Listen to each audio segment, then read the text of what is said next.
नमस्कार आप सबको। आज हम लोग चर्चा कर रहे हैं दिल्ली शहर में जो बेघर लोग हैं, जो खास करके वैसे लोग हैं जो शहर में अपनी जिंदगी को संवारने के लिए आए हैं, लेकिन मजबूरी बस उस सड़कों पे अपना जीवन बिताने के लिए बाध्य हैं।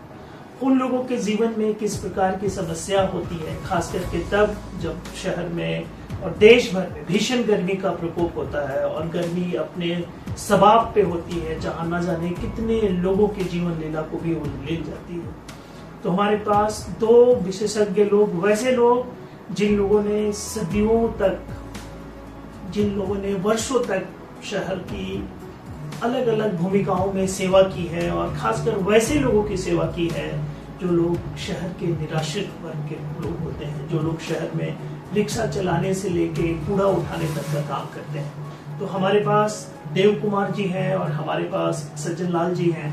इन दोनों लोगों ने बहुत लंबे अंतराल तक शहर में खास करके एकदम ग्राउंड जीरो पे अपना योगदान दिया है। कि दोनों से हम लोग ये जानना चाहेंगे कि शहर में वैसे लोगों की क्या समस्याएं हैं जो एकदम हाशिए के लोग हैं। तो सज्जन लाल जी, आपको क्या लगता है गर्मी का मौसम और सर्दी के मौसम, दोनों मौसम में कौन सा मौसम वैसे लोगों के लिए ज्यादा मारक है, ज्यादा खतरनाक है, जो लोग शहर में सड़कों पे रहने को बाध्य हैं? इसमें गर्मी का मौसम जो है ज़्यादा खतरनाक है। सर्दी के मौसम में तो आम व्यक्ति भी कपड़ा ओढ़ के अपनी ठंड को रोक सकता है। गर्मी में लू के कारण वो बहुत ज़्यादा परेशान होता है और उसे पानी की किल्लत का भी सामना करना पड़ता है। जैसे पहले दिल्ली शहर में जगह जगह पहले प्याऊएं लगती थी, लोग पानी पिलाते थे, पुण्य का काम करते थे। आज होमलेस लोग उस पानी के लिए गली गली में तरसते हैं और वो पानी की जो प्याऊएं हैं वो लुप्त होती जा रही हैं। और आज वो जो स्थिति उनके सामने पहनने के वस्त्रों की होती है, जैसे जो वस्त्र आज पहन लिए और एक सप्ताह तक उन्हीं को पहनते हैं, उनके पास धोने का कोई साधन नहीं है, साफ करने का कोई साधन नहीं है, और रहने के लिए भी उनके पास जगह नहीं है। कोई नाले के पास है, कोई पाइपों में बढ़ जाता है, कोई पेड़ के नीचे है, कोई टॉयलेट जो बनी होती है उसकी छाया में ही लेट के अपना जीवन यापन कर रहे हैं। जी, आप क्या बोलना चाहेंगे? नमस्कार, मेरा नाम देव कुमार है। मैं आश्रय के साथ बेघर लोगों के साथ काम करता हूँ। देखिए, जो समर सीजन है और विंटर सीजन में बहुत अंतर है। विंटर सीजन में कैसे भी बेघर लोग अपनी स्थिति को संभाल लेते हैं, मगर जो गर्मी का होता है ना, तो दिल्ली में 2002 का गर्मी अब 2026 गर्मी बहुत अंतर है। पहले लोग ठंड में लोग ज्यादा डेट करते थे बेघर लोग, अब गर्मी में ज्यादा लोग डेट करते हैं। क्यों? क्योंकि सबसे बड़ी समस्या है उनकी गर्मी में जो पानी की बहुत दिक्कत है। दिल्ली में बहुत सारे लोग, पहले जैसे सज्जन लाल जी बोले थे प्याऊ है, बहुत सारे प्याऊ अब बंद हो गया है। तो जगह जगह में ये नहीं बोल रहे कि दिल्ली में कुछ जगह कहीं पे है, कहीं पे नहीं है, मगर मेन जो मजदूर का जगह है, जैसे आपका हो गया चांदनी चौक, खाड़ी बावली, ये आपका पुरानी दिल्ली जो है सबसे बड़ा होमलेस का गढ़ है। यहाँ सबसे ज्यादा मजदूर भी रहते हैं। तो इनमें सबसे ज्यादा दिक्कत है पानी की समस्या है। अब क्या है, गर्मी में लोग पानी के कमी के कारण और डिहाइड्रेशन का शिकार हो जाते हैं। और खाने की समस्या, क्योंकि अभी जब से आपका कोविड में मैंने देखा, कोविड में हम लोग बहुत काम किए, तो कोविड में देखा कि हर किसी को खाना मिल जाता था। आज के टाइम में खाने का बड़ी लालच है उनकी। पहले जो पटरी पे खाते लोग, जो पटरी पे रोटी थे 3 रुपये 4 रुपए के, आज के रेट में सीधे 10 रुपया हो गया। जो सब्जी 20 रुपए का था, आज वो सीधे 50 रुपए का हो गया। तो बहुत सारे समस्या आ रहे हैं आज के टाइम में बेघर के।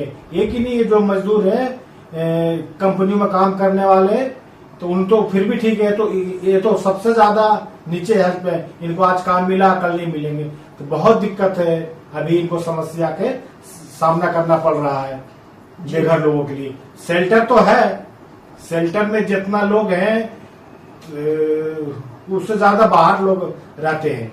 तो शेल्टर में तो थोड़ा बहुत वो संभाल जाते हैं, मगर जो पटरी पे रहते हैं उनके लिए बहुत दिक्कत की सामना करना पड़ रहा है, जो गर्मी जो पड़ रहे हैं। बिल्कुल ठीक कहा आपने। तो मुझे ऐसा लगता है कि दिल्ली में जो ज्यादातर शेल्टर हैं वो शेल्टर वैसे शेल्टर हैं जो टिंटेड हैं, जो टीन शेड के बने हुए हैं, जिसमें सूरज की रोशनी और सूरज का प्रकाश पड़ते के साथ एकदम गर्म हो उठता है।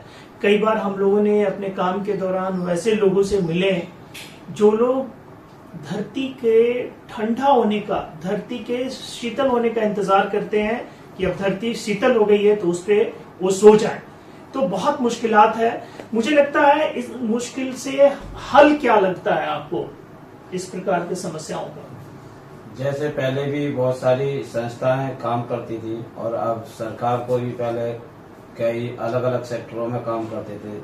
जैसे अब सरकार ने एक अटल कैंटीन का निर्माण करा है, मगर वो गलियों उनमें मोहल्लों में किया है, उसको होमलेस पॉइंट के हिसाब से करना चाहिए था, ताकि जिन लोगों के पास पैसे का अभाव है, पैसे नहीं है, उन लोगों को वो सुविधा मिल सके। और इसी तरह से डिस्पेंसरियों का भी अभाव है कि जो मोहल्ले गलियों में ये आयुष्मान केंद्र जो खोले गए हैं, इनको होमलेस के हिसाब से भी उनके पॉइंट पर खोलना चाहिए था, ताकि उनको लाभ मिल सके। जी, आप क्या कहना चाहेंगे? समस्या का समाधान क्या देखते हैं?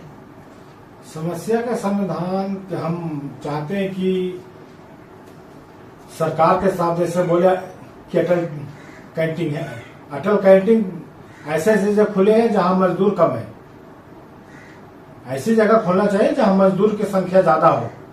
मैंने देखा पुरानी दिल्ली साइड में अटल कैंटीन बहुत कम है, हमें तो अभी तक नहीं दिखा कहाँ अटल तक कैंटीन है। तो सरकार वहां ऐसे खोलो जहां पे मजदूर की संख्या ज्यादा हो, वहां पे अटल कैंटीन खोलना चाहिए।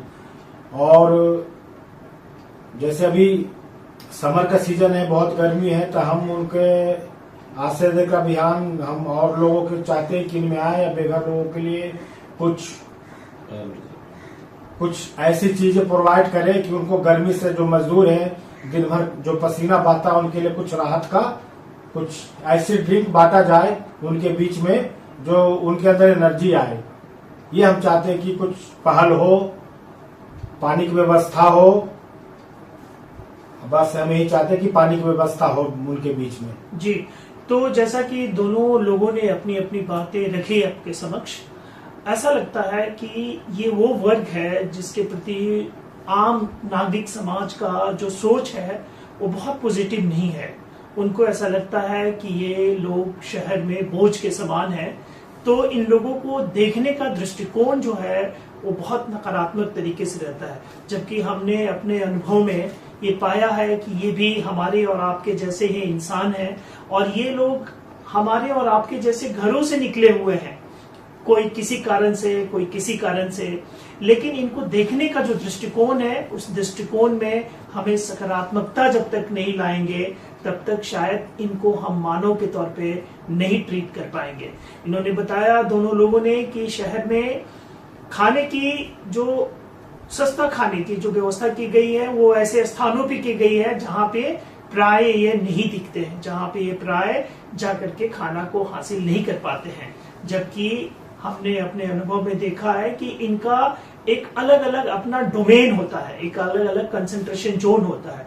तो शायद ऐसे कैंटीन की जब व्यवस्था की जा रही थी तो हमें उस डोमेन का ध्यान रखना चाहिए था और वैसे जगह पे ऐसी कैंटीन को खोलने की व्यवस्था करनी चाहिए थी। तीसरी जो सबसे महत्वपूर्ण बात है वो ये है कि चूंकि सरकार ने अपने कुछ पुराने वर्षों में ऐसा पहल किया और कुछ आश्रय गृहों का निर्माण किया, लेकिन उसमें से ज्यादातर आश्रय गृह वैसे आश्रय गृह हैं जिसमें गर्मी के मौसम में आप उसको प्रयोग में नहीं ला सकते हैं। तो उन आश्रय गृहों को परमानेंट करके, उसको पक्का करके ऐसे व्यवस्था करनी चाहिए ताकि ये लोग वहां आराम से रह सके। तीसरी एक बहुत महत्वपूर्ण बात इन लोगों ने कही, वो ये कही कि पानी की व्यवस्था, खास करके जो सरकार की तरफ से पब्लिक पेयजल की व्यवस्था की जाती है, वो गर्मियों में एकदम नदारद है।